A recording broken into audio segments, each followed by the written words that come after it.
ఈరోజు ఆషాఢమాసం మొదలు కదండి, అందుకని మంచి అమ్మవారి గుడికి తీసుకెళ్ళి మీకు దర్శనం చేపిస్తున్నాను. చూడండి, ఈవిడ బెంగళూరు కర్ణాటకలో ఉన్న బనశంకరి అమ్మవారు అండి. బనశంకరి అంటే కర్ణాటక రాష్ట్రంలో బెంగళూరు దగ్గర ఉన్న అమ్మవారు. ఎంత నిండుగా ఉంటారో చూడండి. అమ్మవారి స్వరూపం చూస్తే చాలా బాగుంటారండి. బనశంకరి అనే పేరు ఎందుకు వచ్చిందంటే, బన అంటే అడవి, శంకరి అంటే శివుని ప్రేమికుడు అనే పదాల నుండి ఉద్భవించిందండి. బనశంకరి అనే ప్రస్తావన పురాతన గ్రంథాలలో స్కంద పురాణంలో చూడవచ్చు. అక్కడ దేవతలు దుర్గాసురుని రాక్షసుని సంహరించడం వల్ల బనశంకరికి ఆ పేరు వచ్చింది. ఇక్కడ ప్రత్యేకత ఏంటంటే, మంగళవారము శుక్రవారము రాహుకాల దీపాలు పెడతారండి, నిమ్మ దీపాలు. చాలా చాలా స్పెషల్. ఈ రాహు దీపాలు ఇక్కడ పెడితే మనకి అనుకున్నవన్నీ జరుగుతాయని, రాహు కేతు గ్రహాలు శని బాధలు తగ్గిపోతాయని ఇలా చేస్తారండి. అనేకమైన ఇతర పేర్లతో కూడా ఈవిడిని పిలుస్తారు. స్థానికులు ఈవిడికి పిలిచే ముఖ్యమైన పేర్లు ఏంటంటే బాల్వి, బాంధ్వవ, సుకవ్య, శరవంతి, చౌడమ్మ, వనదుర్గ అనే రకరకాల పేర్లతో ఈవిడ్ని పిలుస్తారు. ఆలయంలో బనశంకరి దేవి విగ్రహము గర్భగుడిలో నల్లరాతితో తయారు చేయబడిందండి. ఈ విగ్రహానికి 8 చేతులతో సింహంపై నిలబడి ఉంటారు. దేవి ప్రశాంతంగా ఉంటారండి. బనశంకరి ఆలయంలో చాలా బాగుంటుంది. మనం కోరుకున్న కోరికలన్నీ తీరాలి అంటే అలా నిమ్మదీపాలతో పెడతారు. అందరూ పెడుతున్నారు కాబట్టి అందరితో పాటు నేను పెట్టేసి మీకు చూపెడుతున్నానండి. చాలా స్పెషల్. అమావాస్య రాహుకాలపు దీపాలు, అందులో మంగళవారము శుక్రవారం అంటే చాలా స్పెషల్. చూసారండి, కొన్ని వేల మంది పెడుతూ ఉంటారు నిత్యం దీపాలు. నేనైతే ఇది సాయంత్రం 8:30కి తీసుకున్నాను కాబట్టి ఇలా ఉంది. అదే పగలైతే ఫుల్ రష్గా ఉంటుందండి. మంచి పనులు చేసేటప్పుడు ప్రజలు సాధారణంగా రాహుకాలం ఉపయోగించరు, కానీ ఈ దీపాలు మాత్రం రాహుకాలంలో పెడతారు. బనశంకరి దేవిని శివుని భార్య అయిన పార్వతీదేవి అవతారంగా భావిస్తారండి. బనశంకరి దేవి సుమారుగా ఇది 106 సంవత్సరాల క్రితం స్థాపించబడిన పురాతనమైన గుడి అండి. ఇది 20 శతాబ్దాలకు ముందు చెందినది. మూలదేవత మాత్రం బనశంకరికి అంకితము చేయబడినది. ఇది అమితమైన భక్తుడన్న సోమన్న శెట్టిచే నిర్మించబడిన బనశంకరి. ఈ గుడి వెనకాతల ఒకటి ఉంటుందండి, అమ్మవారు పాదపీఠికలని. ఎవరైతే మనస వాచ కర్మణ పెద్ద కోరికలు కోరుకుని అక్కడ 2 చేతులు చూసారా వీడియోలో చూపించిన విధంగా, అలా చేతులు 2 బొటన వేలు మాత్రం తగిలించి 4 వేళ్ళు దూరంగా పెట్టి మనశ్శాంతిగా ప్రశాంతంగా అమ్మవారిని మదిలో తలుచుకుంటూ కళ్ళు మూసుకుని మన కోరికను చెప్పుకోవాలంటండి. ఆ కోరికను చెప్పుకుంటే అది ఎంతసేపటికి తీరే కోరిక అయితే మన చేతులు మూవ్ అవుతూ ఇప్పుడు బొటల వేలు దగ్గర నుండి చూపుడు వేలుకు టచ్ అవుతాయంటండి. తీరని కోరిక అయితే అక్కడ నుండి మన చేతులు అసలు మూవ్ కావంటండి. ఇలా నేను 2 years బ్యాక్ ఒక కోరిక కోరుకునే ప్రయత్నం అయితే చేశాను. చూసారండి ఆవిడకి ఎలా మూవ్ అవుతున్నాయో. 2 years బ్యాక్ నేను ఇక్కడికి వచ్చినప్పుడు ఒక కోరిక కోరుకుని ఫస్ట్ టైం అలా చేశాను. నిక్కచ్చిగా నిర్మలంగా నా కోరిక అయితే తీరిందండి. అది ఏంటి అనేది మీకు నెక్స్ట్ వీడియోలో చెప్పేస్తాను.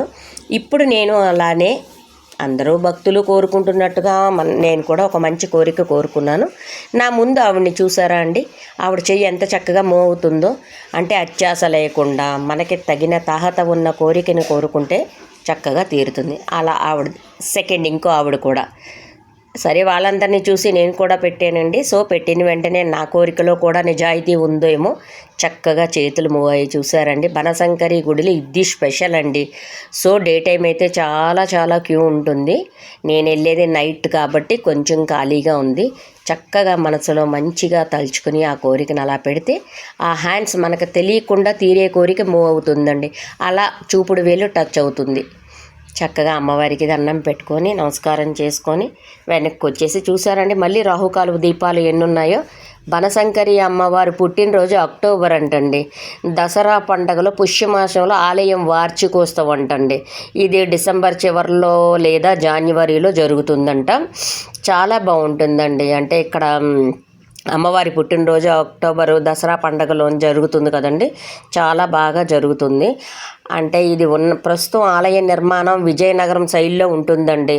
వాళ్ళు బనశంకరి దేవికి రకరకాల పేర్లతో పిలుస్తారు కాబట్టి ఈ ఆలయంలో ప్రత్యేకించి రాహుకాల సమయంలో పూజలు నిర్వహించడం ఒక ప్రత్యేకత అండి. హిందువులు సాధారణంగా రాహుకాలంలో పూజలు చేయడానికి నిరాకరించినప్పటికీ ఈ ఆలయంలో రాహుకాలంలో పూజలు చేయడం ద్వారా భక్తులు తమ కష్టాలు తొలగిపోతాయని నమ్ముతారు. అసలు చాళుక్యుల శైలిలో అయినప్పటికీ ప్రస్తుతం ఆలయ నిర్మాణం మాత్రం మన విజయనగరం శైలిలో ఉందండి. స్థానికులు బనశంకరి దేవి, బాల్వి, బాంధవ, సుకవ్య, శరవంతి, చౌడమ్మ అనే వనదుర్గ అనే పేర్లతో రకరకాల పేర్లతో పిలుస్తూ ఉంటారండి. బనశంకరి ఆలయం అయితే 7వ శతాబ్దంలో చాళుక్యుల కాలం నాటిది మరియు అయినప్పటి నుండి ఇది ఒక ముఖ్యమైన పుణ్యక్షేత్రంగా ఉందండి. 18వ శతాబ్దం మరాఠీలు దీన్ని పునరుద్ధరించారు అంటారు. ఈ ఆలయంలోని హిందువులు సాధారణంగానే హిందువులే కాకుండా ఇతర జాతి కుల మతాలు వారందరూ వచ్చి పూజలు చేస్తూ ఉంటారండి.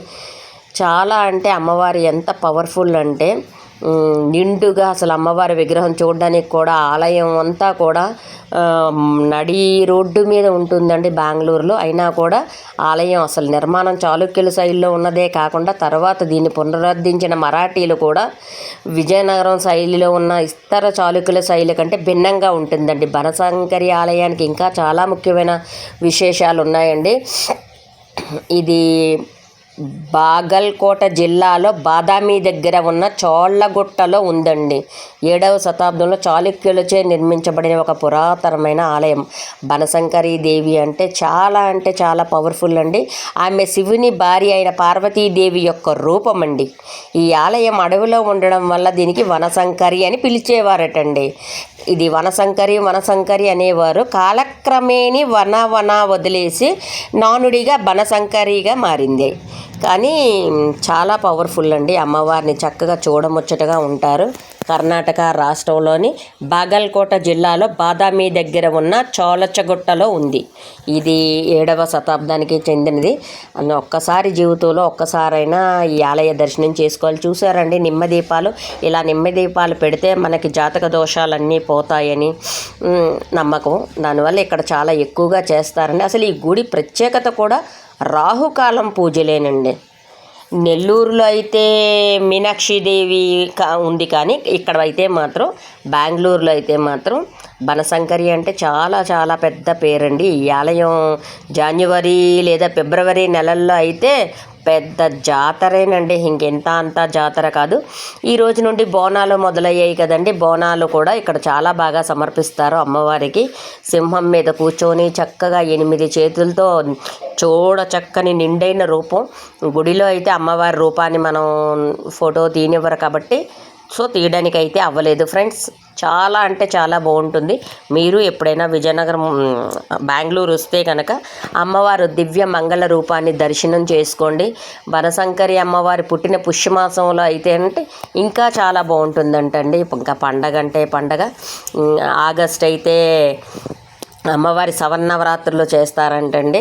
అన్నిటికీ మించి ఏంటంటే కోరికని తీరాలి అంటే కంపల్సరీగా అమ్మవారి దర్శనం అయిపోయిన వెంటనే అమ్మవారి గుడి వెనక సైడ్ వెళ్ళి చక్కగా చూడండి ఎంత చక్కగా అందరూ దీపారాధన చేస్తారు.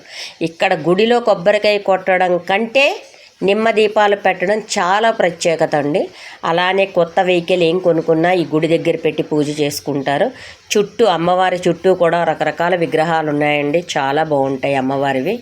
అలానే పంతులు గారికి మనం ఏం కొనిచ్చినా నిమ్మకాయలు అవి కొనిస్తే పెట్టి ఇస్తారండి. అవి తీసుకొని మన వాహనానికి కడితే చాలా బాగుంటుందని ప్రజలకి మంచి నమ్మకం అండి. రాత్రి 9 గంటలప్పుడు, ఇప్పుడు నేను షూట్ చేసినప్పుడు నైట్ 9 అండి. 9 గంటలప్పుడు టెంపుల్ ఇలా ఉందంటే ఇంకా పగలు ఎంత రష్గా ఉంటుందో చూడండి. చాలా బాగుంటుంది. బాగా లైన్లుగా ఉంటాయి. అంతకు మించి అందరూ భక్తులు ఎక్కువ కాన్సన్ట్రేషన్ ఏంటంటే ఈ రోజుల్లో కోరికలు లేని వాళ్ళు ఎవరున్నారండి? అందరికీ కోరికలే. పిల్లల దగ్గర నుండి ముసలి వాళ్ళ వరకు వాళ్ళ కోరికలు అక్కడికి చెప్పి అమ్మవారు తీరుతాయా లేదా అనేది పరీక్షించుకుని రకరకాల ఊర్ల నుండి సుదూర ప్రాంతాల నుండి వస్తారండి. అమ్మవారికి ఇలా మొక్కుకొని ఈ మొక్కులన్నీ తీరాలని చక్కగా దీపాలు పెట్టి దీపాలు వెలిగించిన తర్వాత ఆ కోరికను మొత్తం అమ్మవారికి సమర్పించి భారం నీదే, బాధ్యత నీదే తల్లి అని అమ్మని నమ్ముకున్న వాళ్ళు ఏ రోజు చెడిపోరు కదండి. అలా అమ్మని నమ్ముకొని అమ్మ మీద భారం పెట్టి చూడండి, ఈ దీపపు వెలుగు మా జీవితానికి ప్రకాశించమని, నా కుటుంబ సభ్యులకి నాకు చల్లగా చూడమని అందరూ చక్కగా పెడతారండి. సో అందరితో పాటు నేను పెట్టానండి. నేను పెట్టిన తర్వాతే మీకు ఇది షూట్ చేసి చూపిస్తున్నాను. అంటే నేను ఎప్పుడు 2 years బ్యాక్ ఒకసారి, 8 years బ్యాక్ ఒకసారి వెళ్ళానండి. అప్పటికంటే 8 ఏళ్ళు తర్వాత కంటే 2 ఏళ్ళ తర్వాత కంటే ఇప్పుడైతే మాత్రం భక్తులు సందోహంగా చాలా ఎక్కువ జనాలు ఎక్కువయ్యారండి. చూడండి అమ్మవారి లోపల అంటే ఈ కోరికలు తీసుకున్న దగ్గర అక్కడ ఒక చిన్న అమ్మవార్లు ఉంటారండి. ఈ అమ్మవార్లను అయితే షూట్ చేసుకోవచ్చు అన్నారు కాబట్టి మీకు ఈ అమ్మవార్ల దివ్యమంగళ రూపాన్ని దర్శనానికి చూపించానండి.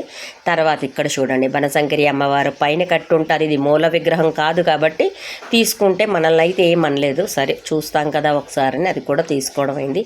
గుడి అయితే 4 వైపులు చాలా బాగుంటుందండి. ప్రశాంతంగా, చాలా ప్రశాంతంగా ఉంటుంది. ఆ కట్టడాలు అవి పురాతనమైన ఎన్ని సంవత్సరాల క్రితం పుణ్యక్షేత్రానికి వచ్చాము అంటే అసలు ఆ ప్రశాంతత, ఆ దర్శన భాగ్యం ఎన్ని జన్మల పుణ్యఫలం అండి మనకి. అమ్మవారి చూడండి గుడి నలుమూలల ఒక్కసారి చక్కగా ప్రదర్శన చేసి అమ్మవారిని చుట్టూతా చూసి, బనశంకరి అంటే పార్వతీదేవి కదండి, పార్వతీదేవిని చూసి అమ్మ నాకు తీరని కోరికలు ఏమైనా ఉంటే నువ్వు తీర్చు, నా కష్టాన్ని నీ దగ్గర పెట్టాను, నన్ను నా కుటుంబాన్ని నా బిడ్డల్ని చల్లగా చూపు, సర్వే జన సుఖనో భవంతు అంటాము. అంతా చూసి బయటకు వస్తుంటే ఇక్కడ అన్ని గుడుల్లోని నవగ్రహాలు స్పెషల్ అండి. చూసారండి ఎంత బాగుంటాయి నవగ్రహాల అలంకరణ, చాలా బాగుంటుంది. కానీ ఏ గుడికి వచ్చినా బెంగళూరులో కంపల్సరిగా ఒక పక్కన చివరగా నవగ్రహాలు ఉంటాయండి. ఎందుకంటే వీళ్ళు ఏ గుడికి వెళ్ళినా ఇక్కడ జనాలందరూ చక్కగా నవగ్రహాల దగ్గరికి వెళ్ళి నవగ్రహాలకు కూడా దండం పెట్టుకొని చుట్టూ 9 ప్రదర్శనలు చేసి బయటకు వస్తారు. మనమైతే నవగ్రహాల దగ్గరికి వెళ్తే వేరే గుడికి వెళ్ళమని మనం అనుకుంటాం, కానీ ఇక్కడ ఇంత అలా కాదు. ఏ గుడికి వెళ్ళినా ఆ గుడి నుండి రాగానే నవగ్రహాలకు దర్శనం చేసుకొని చక్కగా శనీశ్వరుడికో దర్శనం చేసుకొని ప్రదర్శనలు చేసుకొని వస్తారు. మీకు మళ్ళీ చివరిసారిగా ఇంకొకసారి గుడి గోపురం అంతా చూపిస్తున్నానండి. చూడండి ఎంత బాగున్నారో.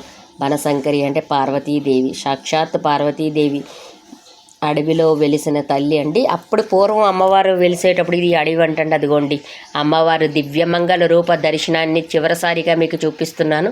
చూడండి అమ్మవారి కళ్ళు ఏంటి, ఆ అలంకారణ ఏంటి, గంధం రాసిన సింహవాహనం మీద కూర్చున్న అమ్మవారి ఏంటి, 8 చేతులతో అమ్మవారు శక్తి స్వరూపిణిగా కనిపిస్తుంటే అసలు ఆ దివ్యమంగళ రూపాన్ని చూడడానికి 2 కళ్ళు సరిపోతున్నాయా ఫ్రెండ్స్? చూడండి ఎంతటి చక్కటి రూపం అండి. బనశంకరి అమ్మవారికి శతకోటి వందనములు తల్లి, అందరినీ కాపాడు తల్లి, శరణు శరణు తల్లి, అమ్మా భవానీ తల్లి, భవానీ తల్లి, అమ్మల గన్నమ్మ, ఆది పరాశక్తి. గుడి గోపురం అండి.